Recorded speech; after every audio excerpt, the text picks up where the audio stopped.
Hi అందరికీ నమస్కారం. పవన్ కళ్యాణ్ గారు రాజకీయాల్లో 100% స్ట్రైక్ రేట్ తోటి 2024లో విజయం సాధించి తాను విజయం సాధించడమే కాదు దేశంలో అనేక మంది యువ పొలిటీషియన్లకు ఆదర్శంగా కూడా నిలిచారని చెప్పాలి.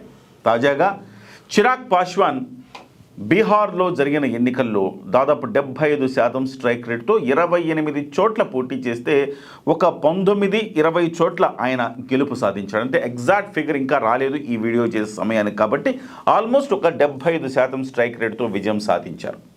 వాస్తవానికి పవన్ కళ్యాణ్ గారిని చిరాగ్ పాస్వాన్ కూడా ఫాలో అవుతున్నాడా అనిపిస్తుంది. చాలా విషయాల్లో కొంత పోలికలు కూడా కనిపిస్తాయి. సో పవన్ కళ్యాణ్ గారు సినిమాల్లో అయితే సూపర్ స్టారే, అందులో కాదనే అంశమే లేదు. ఎందుకంటే దేశవ్యాప్తంగా పవన్ కళ్యాణ్ గారికి ఆ రకమైన క్రేజ్ ఉంది. అయితే అదే సమయంలో చిరాగ్ పాస్వాన్ సినిమాల్లో స్టార్ కాదు, కానీ సినిమాల్లో ఒక ఎంట్రీ అయితే ఇచ్చారు. మిలేనా మిలేహమ్ అని ఒక సినిమాలో ఆయన హిందీ సినిమాలో బాలీవుడ్లో ఆయన ప్రవేశించారు. ఆ సినిమాతోటి ఆ తర్వాత ఆయనకు మళ్ళీ తన తండ్రి గారు మరణించడంతో చివరికి ఇక రాజకీయాలకు పూర్తి స్థాయిలో అంకితమైపోయారు. సో ఒకవైపు రాజకీయాల్లో వారసత్వంగా వచ్చినప్పటికీ 2020 ఎన్నికల్లో ఆయన దాదాపు 130 స్థానాల్లో బీహార్లో పోటీ చేశారు. కేవలం ఒక్క స్థానం మాత్రమే ఆయన గెలుచుకోవడం జరిగింది. సో అట్టర్ ఫ్లాప్ ఆ రోజు.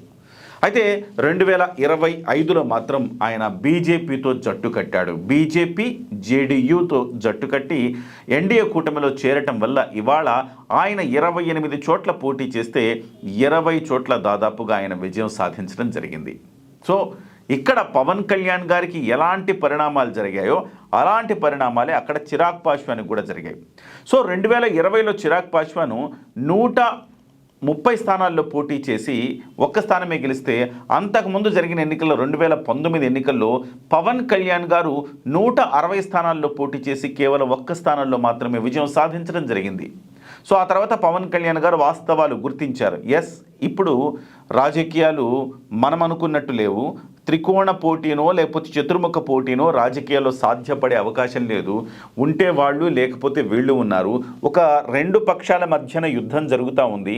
ఇలాంటి సమయంలో మూడో పక్షాన్ని పక్కకు నెట్టేసే ప్రమాదం కనపడుతోంది అని భావించారు. అంటే ఎట్లా ఉంటాయి రాజకీయాలంటే ఇవాళ జూబ్లీ హిల్స్ ఎన్నికల్లో జరిగినట్టే. జూబ్లీ హిల్స్ ఎన్నికల్లో బీజేపీ తన స్థాయి పెర్ఫార్మెన్స్ చూపించలేకపోయింది. ఒకవైపు దేశవ్యాప్తంగా బీజేపీ గాలి ఇప్పటికీ వీస్తూ ఉంది, అయినా కానీ బీజేపీ ఇక్కడ డిపాజిట్లు గల్లంతైంది.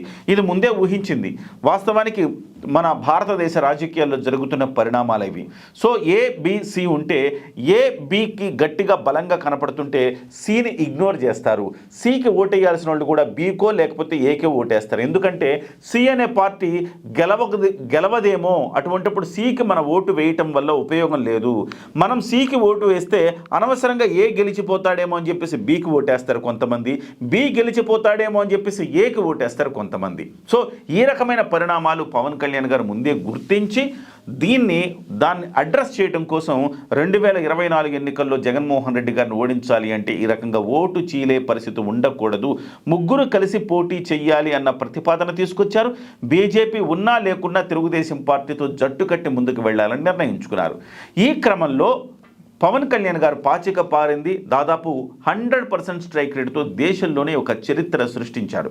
సో అదే సమయంలో ఇలాంటి ఫార్ములానే అక్కడ బీహార్లో కూడా రామ్ విలాస్ పాస్వాన్ తనయుడైన చిరాగ్ పాస్వాన్ అమలు చేశాడు. గతంలో రామ్ విలాస్ పాస్వాన్ పార్టీ ఉన్నప్పుడు కొంత బలంగానే ఉండేది. ఆ తర్వాత 2020లో ఆయన కొంత ఓవర్ కాన్ఫిడెన్స్ తోటి మొత్తం 130 స్థానాల్లో పోటీ చేయటం, అందులో ఒక్క స్థానం మాత్రమే గెలవటంతో ఓటింగ్ శాతం ఉంది. ఎల్జేపీకి లోక్ జనశక్తి పార్టీకి ఓటింగ్ వేసేవాళ్ళు ఉన్నారు. కాకపోతే ఈ త్రికోణ పోటీలో కొంత ముందుకు వెళ్ళలేని పరిస్థితి కనబడతా ఉంది. అందుకోసం ఎన్డీఏతో జట్టు కట్టాలని నిర్ణయించాడు. Same to same Pawan Kalyan గారిని ఫాలో అయిపోయాడు. ఫాలో అవ్వడం వల్ల ఇవాళ 28 స్థానాల్లో పోటీ చేస్తే దాదాపు 20 స్థానాల్లో విజయం సాధించాడు. అదే కాకుండా 2024లో జరిగిన సార్వత్రిక ఎన్నికల్లో ఆయన కూడా గెలిచి రికార్డు సృష్టించాడని చెప్పాలి. పవన్ కళ్యాణ్ గారిని అలాగే చిరాగ్ పాస్వాన్ గారిని 2024 ఎన్నికలు గెలిచిన సందర్భంలో ఎన్డీఏ మీట్ జరిగినప్పుడు ప్రధానమంత్రి నరేంద్ర మోదీ కూడా వీళ్ళిద్దరిని స్పెషల్గా వాళ్ళిద్దరిని ఫోకస్ చేశారు. ఎస్పెషల్లీ పవన్ కళ్యాణ్ గారిని ఏ మాట అన్నారో మనందరికీ గుర్తే, ఏ పవన్ నహి ఆంధీ హై అన్నారు. ఆ తర్వాత చిరాగ్ పాస్వాన్ గురించి కూడా చెప్పారు. చిరాగ్ పాస్వాన్ కూడా ఒక మంచి రాజకీయ నాయకుడు అవుతాడు భవిష్యత్తులో అని చెప్పాడు.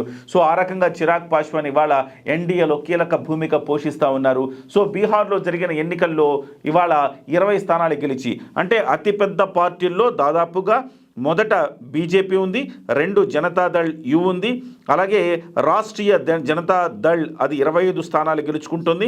ఆ తర్వాత 4వ స్థానం లోక్ జనశక్తి పార్టీ 4వ స్థానంలో ఉంది.